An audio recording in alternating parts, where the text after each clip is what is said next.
नमस्कार। आज हम लोग गोयनका जी द्वारा धर्म दर्शन पर की गई व्याख्या को जानेंगे।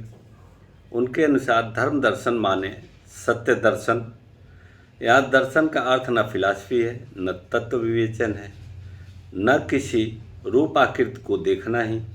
यहाँ दर्शन का अर्थ है प्रत्यक्ष सत्य की स्वानुभूति, जीवन जगत की सच्चाइयों को, प्रकृति के सर्वव्यापी विधान को प्रत्यक्षानुभूति द्वारा जानना ही धर्म दर्शन है, सत्य दर्शन है।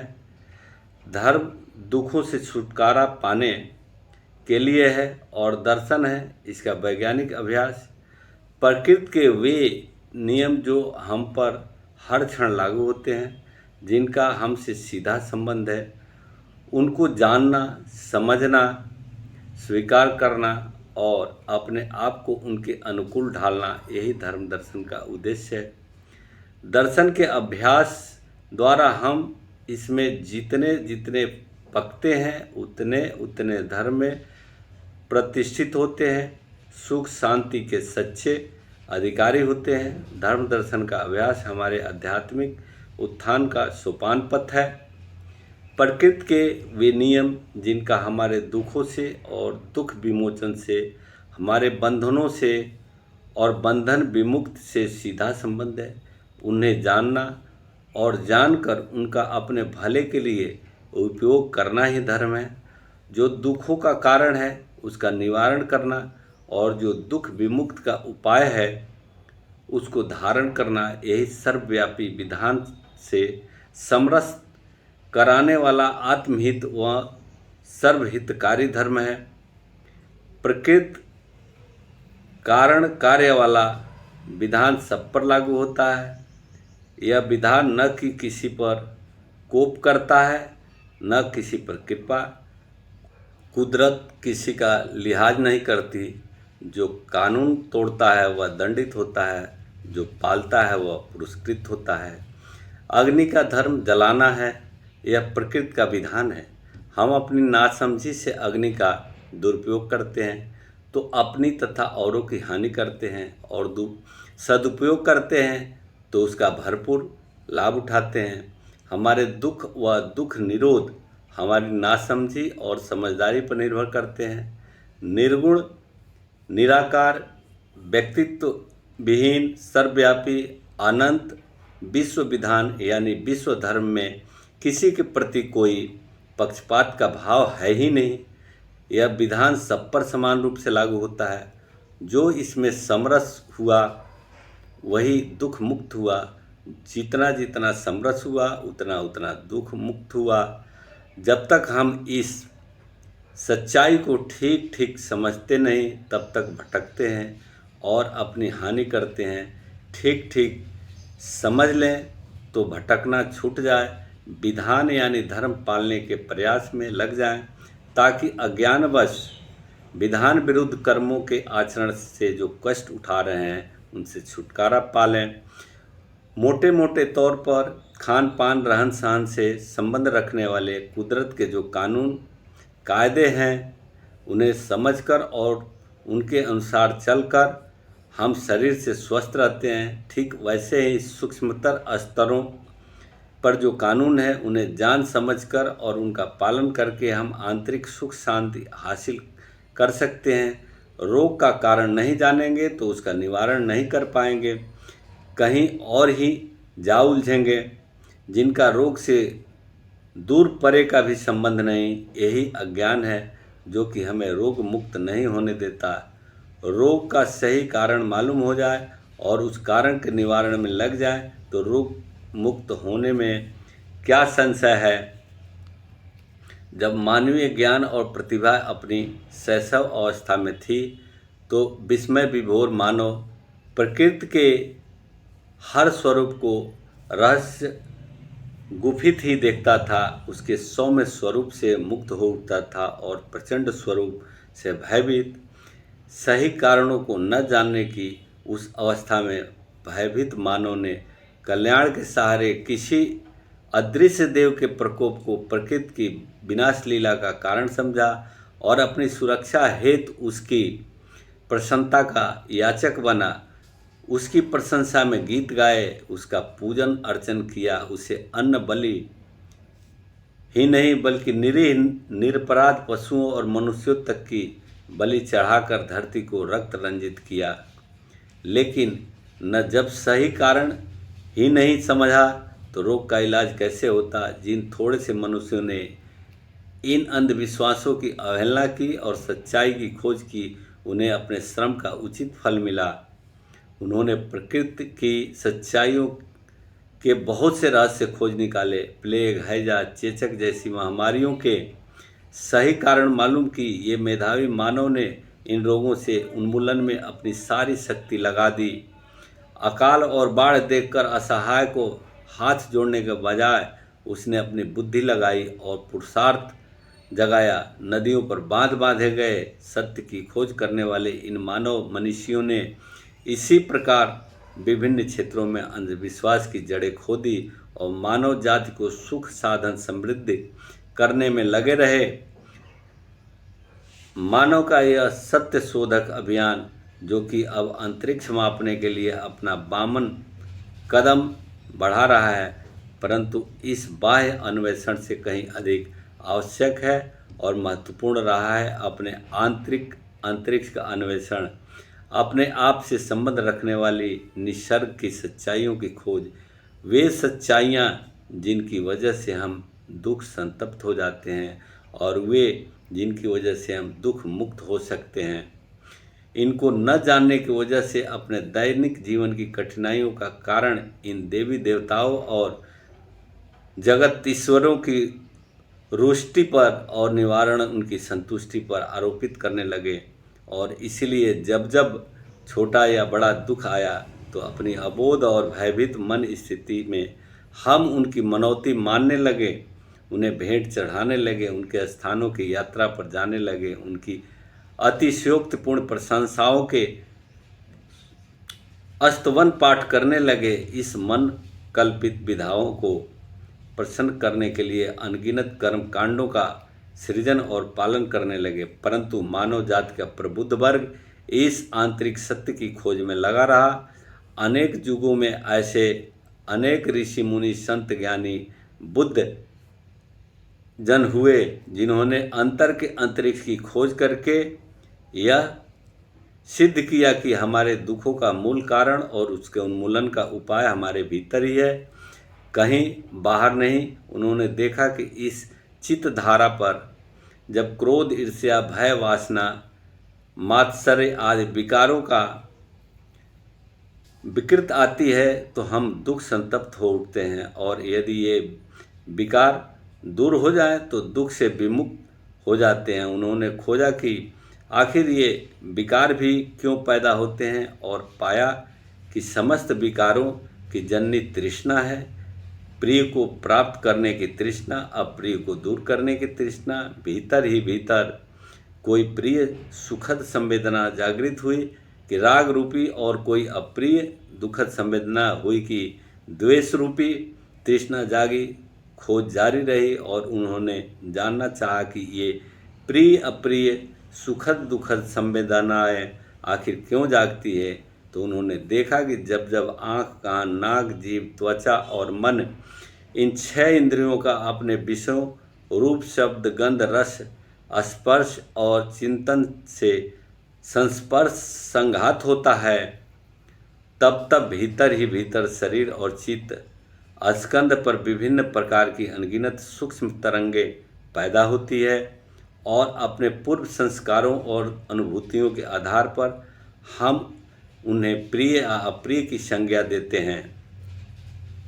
उन्होंने यह भी देखा कि जब आँख, कान, नाक, जीभ पर किसी विषय का कोई स्पर्श नहीं हो रहा हो और परिमाणतः संस्पर्शजन्य संवेदना नहीं हो रही है, तो भी शरीर और चेतना के स्तर पर तो जब तक जीवित हैं तब तक प्रतिक्षण यह स्पर्श संवेदनाएं होती ही रहती है, और इन्हें प्रिय अप्रिय मान कर हम राग अथवा द्वेष की प्रतिक्रिया करते ही रहते हैं। और उन्होंने यह भी देखा कि यह सारा का सारा प्रपंच अंतर्मन के उस स्तर पर चलता रहता है जिस स्तर पर कि हमें होश ही नहीं रहता, यानी हमें पता ही नहीं चलता कि कब स्पर्श हुआ, उसके परिणाम स्वरूप कब संवेदना जागी और उसकी प्रतिक्रिया करते हुए कब हम राग द्वेष के स्रोत में पड़ गए, कब तनाव खिंचाव की गांठें बंधने लगी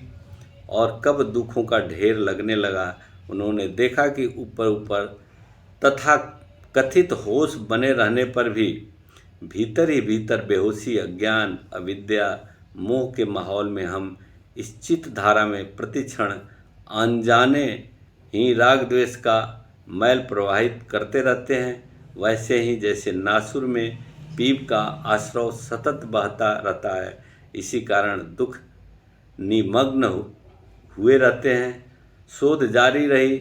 उन्होंने देखा कि जिस जिस क्षण अंतर्मन की उन गहराइयों तक जागरूक रहते हैं, अप्रमत्त रहते हैं, अज्ञान, अविद्या और मोह से मुक्त रहते हैं, इस अनित्य प्रवाह को निर्लिप्त अनासक्त भाव से देखते रहते हैं, उस क्षण चित्त धारा पर नया राग नहीं जगता, नया द्वेष नहीं जगता। परिणाम स्वरूप पुराने आश्रव क्षीण होते हैं, पूर्व संचित मैला छंटता है। उन्होंने देखा कि बार बार कि समतामयी जागरूकता के अभ्यास से चित्त धारा निर्मल हुई जाती है और जितनी जितनी निर्मल होती है उतनी उतनी सद्गुणों से स्वतः संपन्न होती जाती है। जब नितांत निर्मल हो जाती है तो सर्वथा सद्गुण संपन्न हो जाती है। इस प्रकार स्वानुभूतियों के बल पर उन सत्य शोधकों ने देखा कि रोग का मूलभूत कारण और उसके निवारण का उपाय क्या है। निसर्ग ने अपने सारे राज रहस्य उनके सामने खोल कर रख दिए। उन्होंने देखा कि सत्य शोधन के इस क्रम में उनकी अपनी चित्त धारा आश्रयों से मैल से युक्त हो गई है। उन्होंने पाया कि जो व्यक्ति इस अंतर्निरीक्षण और आत्मदर्शन के पराक्रम को अपनाता है वह निर्मल चित्त होकर दुख विमुक्त हो जाता है। सत्य शोधन का यह प्रत्यक्ष लाभ मानव जाति की बहुत बड़ी उपलब्धि रही। कभी कभी यह प्रश्न उठता है कि जैसा बाह्य भौतिक जगत के वैज्ञानिकों की खोज का लाभ उठाते हुए हम उनके द्वारा किसी शोध प्रयोगों में से स्वयं नहीं गुजरते, हमें उनकी उपलब्धियों का सीधे लाभ मिलने लगता है, वैसे ही इस आंतरिक चैतसिक जगत की खोज का लाभ हमें स्वतः क्यों न मिले। हम उनके द्वारा खोजी गई सच्चाई को मान लें, उसमें श्रद्धा जगा लें, बस काम पूरा हुआ। हम में से प्रत्येक व्यक्ति उस शोध के पराक्रम में से स्वयं क्यों गुजरे, धर्म दर्शन का अभ्यास स्वयं क्यों करें। उत्तर यही है कि यह शोध पराक्रम ही तो उसकी खोज थी, यही तो हमारे रोग का इलाज है। जब तक कोई स्वयं आत्मनिरीक्षण न करे तब तक दुख विमुक्त नहीं हो सकता। अपने चित्त के विकारों का स्वयं साक्षात्कार करके ही उनका उन्मूलन किया जा सकता है। यही तो औषधि है जिसका सेवन करना ही होता है। जैसे किसी चिकित्सा जगत के वैज्ञानिक ने खोज निकाला कि मलेरिया के रोग का अमुक कारण है और उस कारण का इलाज कुनैन की दवा है। अब कुनैन की दवा चाहे कितनी गुणकारी हो, उसे रोगी स्वयं सेवन करेगा तो ही मलेरिया से विमुक्त होगा। इसी प्रकार विभिन्न प्रकार की विधियों में से भटकते हुए उन श्रेयार्थी साधकों ने धर्म दर्शन की दवा खोज निकाली, जो कि हजार रामबाण औषधियों हो तो भी इसका सेवन तो अनिवार्य है ही। उन शुद्ध बुद्ध मुक्त महापुरुषों की तो इतनी ही कृपा है कि उन्होंने रास्ता ढूंढ दिया, उस पर चलना तो हमें होगा। कोई अपने कंधे पर चढ़ाकर मंजिल तक पहुंचाने नहीं आएगा। अपनी मुक्ति अपने हाथ की सच्चाई को मानने का अर्थ अहंकारी बनना नहीं, बल्कि विनीत भाव से अपनी जिम्मेदारी को स्वीकार करना है। साधकों, मैं अपने तथा अपने परिचित हजारों साधकों के अनुभव के आधार पर कहता हूँ कि प्रक्रिया के अभ्यास मार्ग में कहीं कोई अलौकिक चमत्कार नहीं है। जो उपलब्धि होती है वह स्वयं अपने कठिन परिश्रम से होती है। मेरे पास मेरा मैला मानसिक आंचल है। सौभाग्य से यह विधि साबुन स्वरूप प्राप्त हुई। मैंने इस साबुन का जितना प्रयोग किया उतना ही मैल धुला, अधिक नहीं। जितनी मात्रा में मैल बचे हैं उतनी मात्रा में दुख है ही। कामुक क्षण करूं अथवा जरा सी करूं और मैल सारे धुल जाए, ऐसा कोई करिश्मा नहीं होता। वस्तुतः यह तो जीवन भर का काम है। सारे जीवन अपने आप के प्रति सजग सचेत रहना ही होगा, अप्रमत्त रहना ही होगा। सचमुच काम कठिन है, पर दूसरा कोई रास्ता भी तो नहीं। लेकिन हमारा भोलेपन है कि हम कोई करिश्मा का रास्ता ढूंढते हैं, ऐसा करिश्मा जिसकी वजह से हमें कोई कठिन श्रम न करना पड़े और सफलता भी मिल जाए।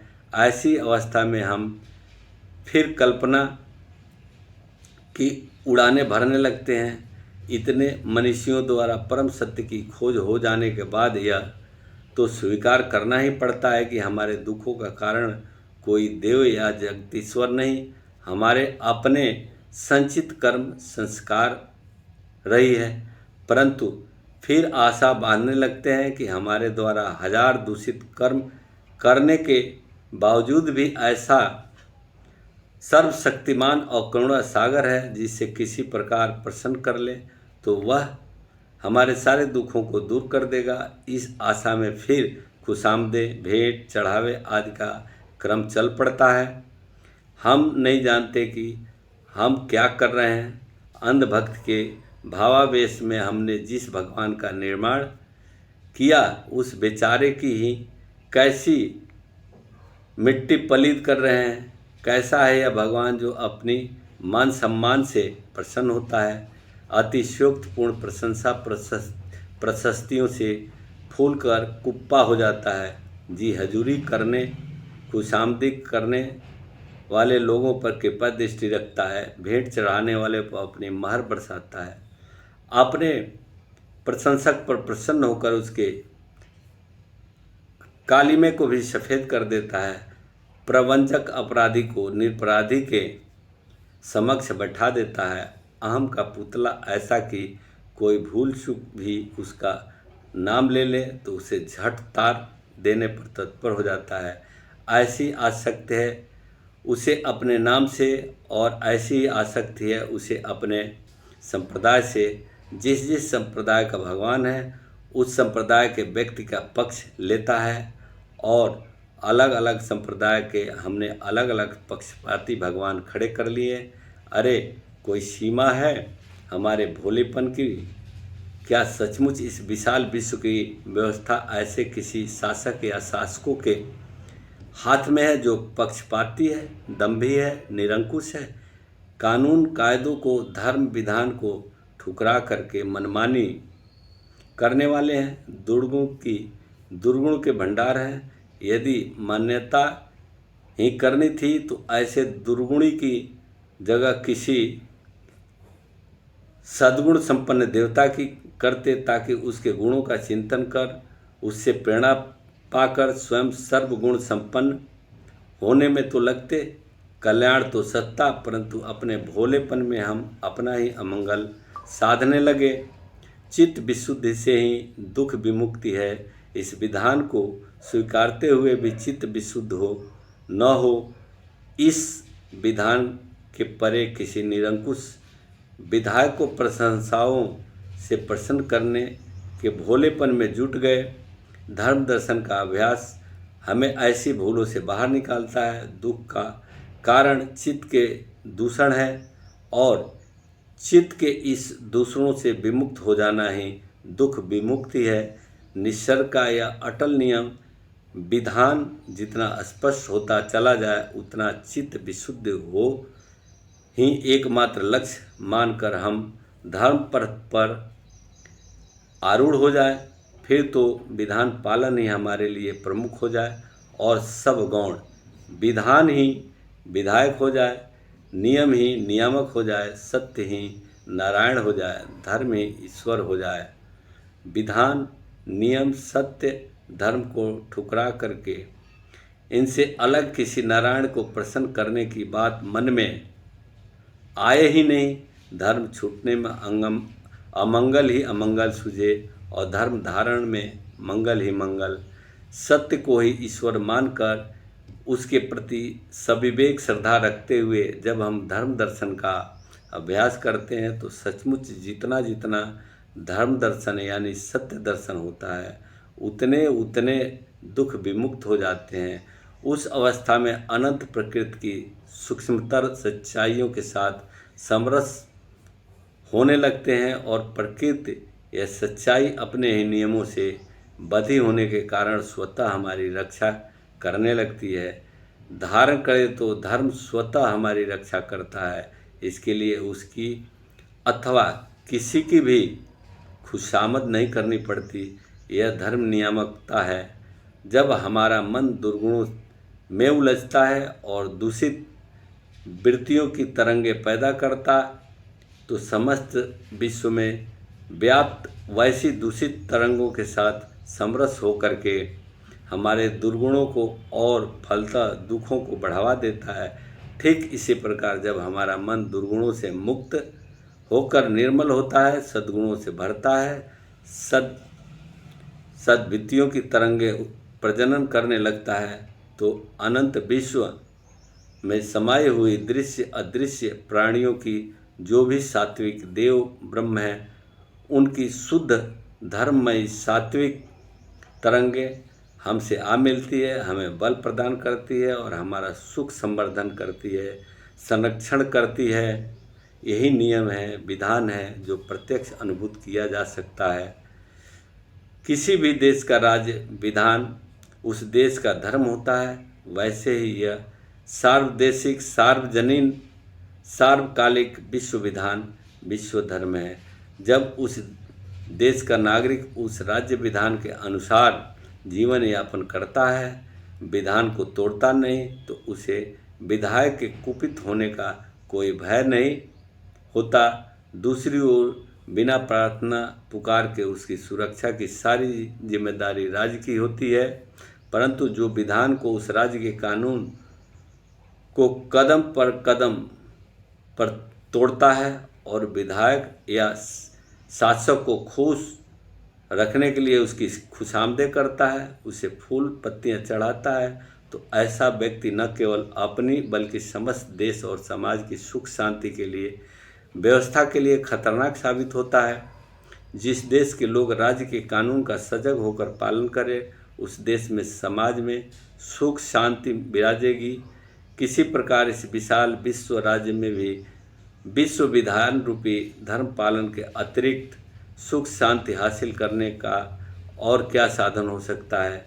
इसलिए न केवल अपनी सुख शांति के लिए बल्कि सबकी सुख शांति के लिए धर्म धारण करें, विश्व विधान के अनुकूल जीवन जिएं और अटूट निष्ठा के साथ धर्म दर्शन के अभ्यास द्वारा चित्त को विकार विहीन करने में लगें। इस अभ्यास में जो भी बाधाएं आए वे कितनी ही प्रिय लगने वाली क्यों न हो, वे हमारे मतांतरों की रूढ़ मान्यताओं के कितनी ही अनुकूल क्यों न हो, उन्हें निर्ममतापूर्वक दूर करके एक साध सब सधे वाले अन्य भाव से चित्त विशुद्धि का अनकथ प्रयत्न करते ही रहें। अनंत के कण कण में समाये हुए मंगल परम सत्य का